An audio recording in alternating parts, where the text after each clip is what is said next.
Hey, ladies and gentlemen, a very, very warm welcome to you to the $75,000 case study. In this case study, I'm going to be breaking down how we went from zero to $75,000 with just one product, with just one t shirt design, with just one design. Okay, this case study is going to cover how I found this design, what design that I got created for my own self from my designer, how I launched the design on Facebook using Facebook advertising, and how I scaled this campaign from zero to $75,000 in a couple of months. And this is just from one product, one design.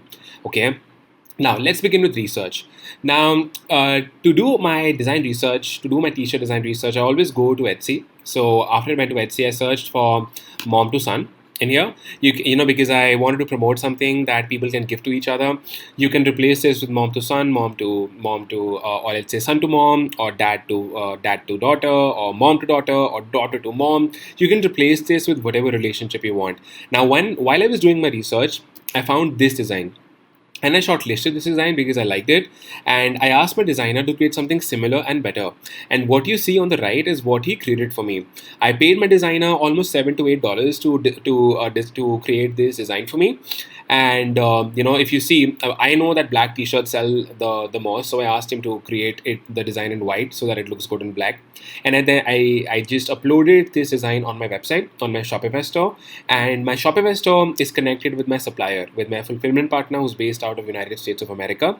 And so this means that whenever someone buys this t-shirt, whenever someone buys a t-shirt from my website, my supplier automatically starts printing the t-shirt, printing this design on the t-shirt or whatever design I upload, and they automatically print it, they automatically ship it. And once they ship it, my customer receives a notification that the product has been shipped with the tracking number, with the tracking link of that product, and even I get a notification. And the cool thing is that your customer, for my customer or for your customer, you are the one who's shipping it. There's going to be no trace of your supplier anywhere. Even the package that your customer receives is going to have your brand name. So cool, right? So that's pretty much how the fulfillment part works in here. And I sell mostly in US. So my customers receive these t-shirts or whatever products I want to sell within a couple of days. Cool. Now let's talk about how did I launch this on Facebook ads and how was I getting traffic to my product page in here. So this is pretty much the ad testing strategy that I was using. I launched one campaign. It was a conversions campaign, which means the campaign type was conversions. We were doing ad set budget optimization, which means we were dedicating specific budgets on the ad set level. We launched 5 ad sets. All of these ad sets had single interests, and the pixel conversion event we were using was purchase. We launched 5 ads per ad set. Now, all of these ads had different ad images but the same ad copy. Now let me explain what that means. The ad copy means the caption that you see on every ad above the video or above the image. So the ad copy was the same, a simple ad copy which said buy now and then the link to my product page, and or you can also say order here and the link to your product page, and in the next line you can say exclusive sale or something like that. Cool. The ad images were different. Now how are the ad images different? So let me give you an example. So let's say you manufacture a dress and you hire 5 different models who wear the same dress, and you photograph all of them, right? So the product is the same but the models are different. In this case, my product is my design, the design that I showed you on the right. This is my design. So what I did, I found 5 different mock-ups of black t-shirts, so maybe with the black t-shirts placed on a different background, on a wooden background, and then maybe a black t-shirt hanging somewhere, and I've placed the same design on these t-shirts. So, and that's pretty much what my ad image looked like, right? Now let me show you how I launched this campaign live, how I launched this, what all interests was I targeting. Let me show you my live ads manager for this particular campaign that I ran. All right, so I'm currently on my ads manager. I launched this campaign on 26th of February. Cool. Now let me just show you the lifetime stats. Now let me take you to 26th of February so that you know exactly how this, what all we did on this day by day. On 26th of February, so that's 26th of Jan. So sorry, 26th of February. Here we go. So on 26th of February, we launched these 5 ad sets. Cool. Let me show you what all interests were we targeting and what did the demographics look like. So let me just click on edit. Okay, so the conversion event that I selected was purchase. Like I mentioned, in all of these ad sets, purchase was selected. The budget that I dedicated was $5. I only target US, age 23 to 65 plus, all women, because I knew that mothers are going to buy this. And in the interest section, I was targeting the interest family. Why? Because I knew that anyone who's interested in family might just buy this. Cool. In the next ad set, I targeted the interest childcare. Everything else was the same. In the next one, I targeted the interest child, you can see here. In the next one, I targeted private school, and in the next one, I targeted the interest son.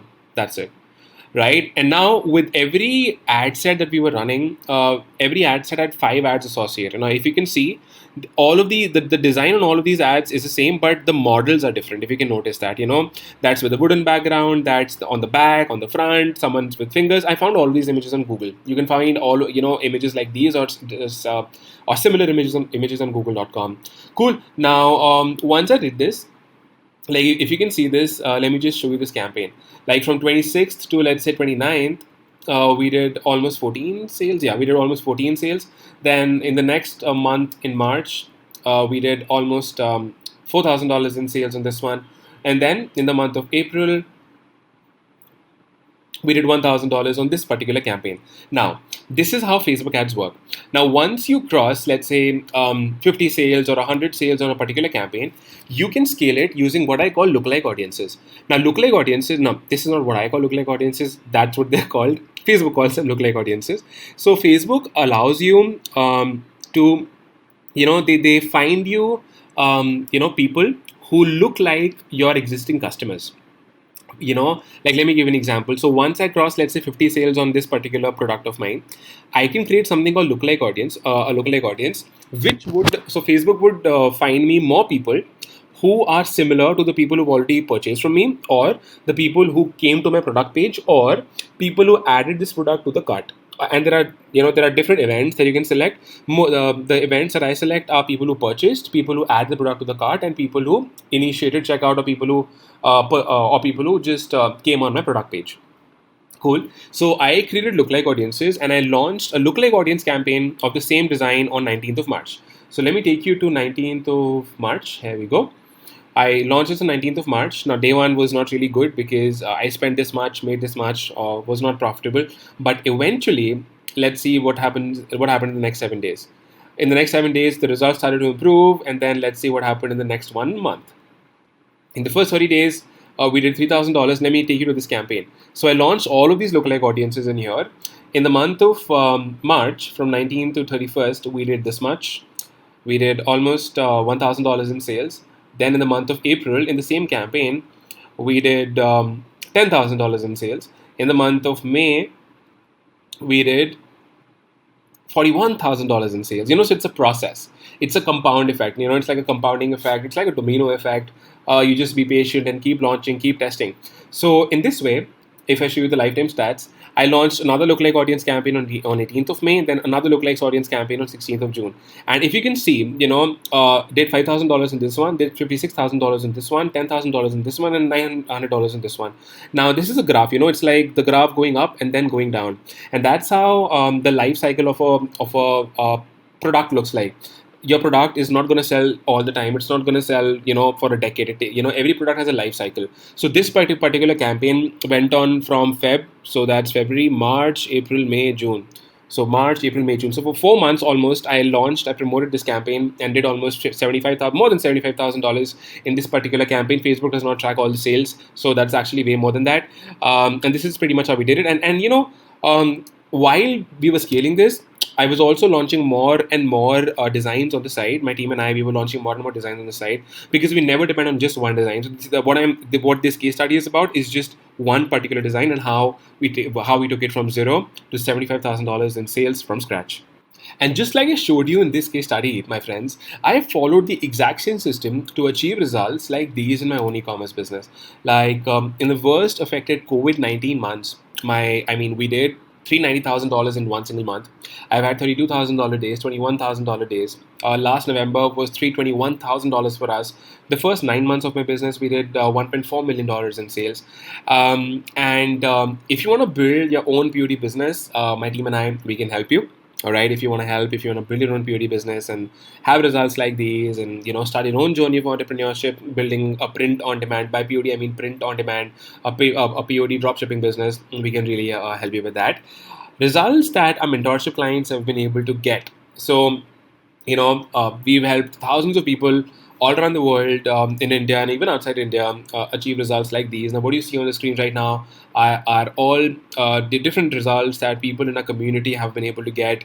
The exact same system that we teach. I've just shown you a couple of steps how it works, but of course, making it happen definitely takes a lot more work. Definitely takes a lot more systems and processes and understanding, and we can really help you with that. Now, I can go on and on with this because we have so many of them. Now, what I've done right now is I'm just showing you a couple of them. Okay, I'm just showing a couple of them. We have like thousands of success stories like these. Okay, I can just go on and on and on with this. Cool. So many of you guys have also inquired about the Digital Dukandar program, and that's how we mentor you. All of these people, all of the results that I shared with you are through the Digital Dukandar program. And I'll be taking in 10 new clients to be a part of the Digital Dukandar or the DD program, wherein my team and I will be closely working with you over the next couple of months. But everyone does not qualify to be a part of it, right? If you want to build a business like this, awesome. But not everyone qualifies. I have three qualifiers in here, and if you satisfy these three conditions, we'd love to work with you. Otherwise, the program is not for you. Cool. So we recommend you. I highly encourage you to have a minimum startup capital of 40,000 rupees to invest in your business. Cool. Either you should have this money or you should have access to this money. 40,000 bucks should be ready with you. Two, you need to have a minimum monthly recurring revenue of or income of 20,000 rupees so that you can reinvest in the business whenever it's required. Because this is a business. This is not just businesses don't really work like making a one-time investment and getting returns like that. No, you have to take it seriously, and you need to have a recurring income of at least 20,000 rupees so that you can reinvest in your business. And three, most importantly, you should be highly committed to build your business. You need to have the resources. You need to be highly committed to build your business. If you qualify these, if you qualify these qualifiers, if you satisfy all these conditions, the program is going to be good. Is going to be a good fit for you. And then once we have a chat, we can discuss this, and we'd love to work with you. So if you're interested, just comment down the word mentorship below this video. Only if you qualify the previous mentioned conditions that I shared with you. If you don't have a startup capital of 40,000, please don't comment. If you don't have a reckoning income of 20,000, please don't comment, because the program is not for you, right? So if you qualify, just comment the word mentorship, and I'll reach back to you. Cool. My team and I are really excited to work with you. It's gonna be fun. It's gonna be awesome. That's it for this case study, guys, and we'd love to work with you in here and help you build your own POD business. Just comment the word mentorship, and I'm looking forward to work with you. And do let me know how you like this case study. God bless you. Love you all.